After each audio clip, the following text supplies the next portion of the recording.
Мына біз басамыз, хаританы бақамыз, енді ашаға түшсен, сен көресің насыл мында несілер бар. Мисал Кибирджами.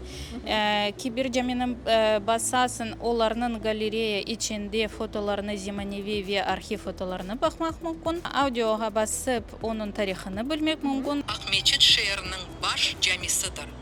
Çok su tarihçilerinin fikrine göre şehirinin adı divarları ak olgan caminen bağlıdır. Знакомьтесь, это Йолдаш, первый аудиогид на крымско-татарском языке по интересным и значимым объектам Крыма. Крым ақында, Крым тарихы ақында аудиоклавузны тақдим еттік бүгін. Анда онда не сеферлер бар, мына бұл шерлер бойлап Крым тарихыны аңламақ мүмкін, білмек мүмкін. Мақсадымыз бұл Крым тарихыны ойлемер ақылы весаде усулнен бермеге, бұл елевенен қоланмаға ве en güzel tarafından bu yerler yanında geçsen, sen bu yerlerini indi kim yaşadı ya da kim mında edi ya da nasıl cami durganını indi bileceksin ve bu tarihi hatırasını canlandıra ve vatanımızına sahip olarak gerçekten indi duygu gelecek. Аудиогид «Йолдаш» презентовали в Ахмеджите в минувшие выходные. Над ресурсом работала целая команда. В приложении доступны 10 маршрутов по разным городам Крыма, в которых представлены 77 объектов.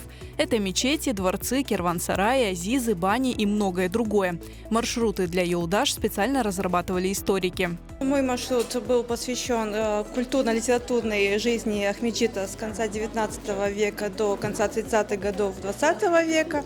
Маршрут нацелен на то, чтобы, гуляя улицами города, познакомиться с местами, которые запомнили наших деятелей и были освещены в их литературных произведениях. Например, Чингис Дахджи в его романах упоминается даже несколько пунктов Симферополя. Аудиоэкскурсии в «Йолдаш» звучат голосами известных крымско-татарских артистов Сейтаблы Меметова и Фатмы Асан.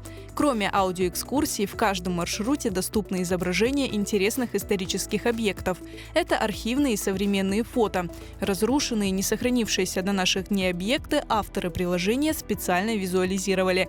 Это была сложная работа, в первую очередь для художника и архитектора Эльдара Мустафаева. Вот если возьмем медресе, допустим, Инджипек Хатун, Эскахарм Дакисой, там как бы есть какие-то, то есть есть материалы, есть планы, есть карты, есть старые изображения, допустим, акварели. И на основе этого, а также используя, допустим, турецкие аналогии, можно как-то воссоздать картинку, просто поднять объемы для начала, а потом уже как бы детализировать. Но есть объекты, как вот Калга Султан, Ахмеджитский, там это намного сложнее все, потому что там как бы у нас ничего нету, и там приходилось как бы уже, используя какой-то архитектурный анализ, немножко культурологический анализ, и также используя какие-то турецкие аналогии, ну и ханского дворца в первую очередь, конечно, воссоздавать картину. Поэтому стоит смотреть на эти реконструкции достаточно осторожно, потому что это как условная реконструкция. Аудиогид «Йолдаш» представлен на крымско-татарском языке. К каждому аудио прилагается словарь сложных слов. «Йолдаш» доступен для скачивания по ссылке или QR-коду. Авторы проекта готовы продолжать работу, чтобы добавить в «Йолдаш» еще больше интересных маршрутов.